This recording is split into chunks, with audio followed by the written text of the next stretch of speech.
Untuk mendapatkan teknik 3 perubahan api misterius, Xiaoyan diharuskan menerima ujian dari tetua lembah api yang membakar. Ujian ini dites langsung oleh tetua ketiga lembah api.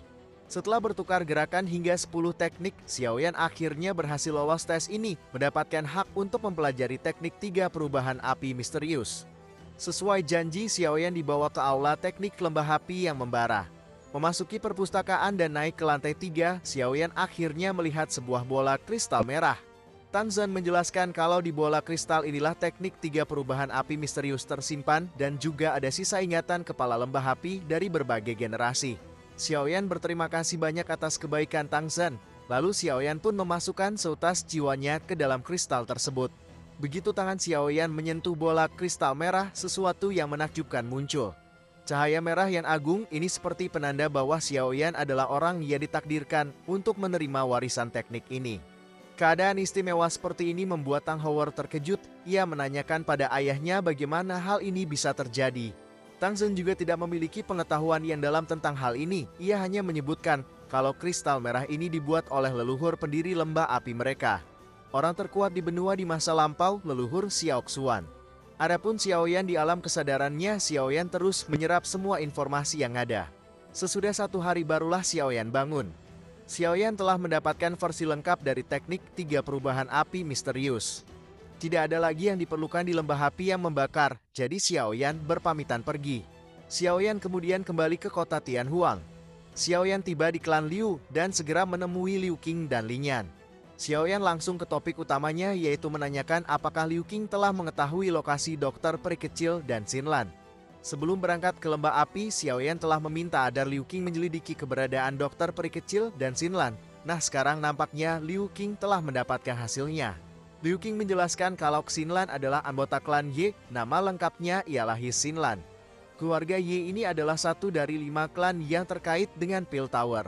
Akan tetapi klan Ye saat ini telah menurun hingga menjadi klan terlemah di antara 5 klan yang terkait dengan Pil Tower.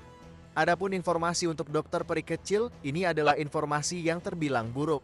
Tubuh racun dokter peri kecil telah diketahui oleh orang-orang dan menarik perhatian faksi besar. Lembah Sungai Es adalah yang paling gencar mencari.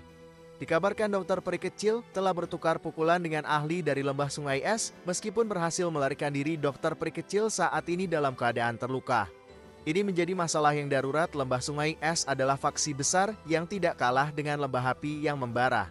Xiaoyan ingin segera bergegas menyelamatkan dokter peri kecil.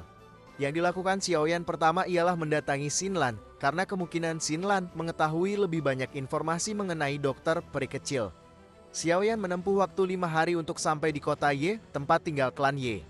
Dalam waktu 5 hari tersebut, Xiaoyan mempelajari teknik 3 perubahan api misterius. 5 hari telah berlalu, Xiaoyan sampai di wilayah tengah dataran tengah, tepatnya di kota Ye.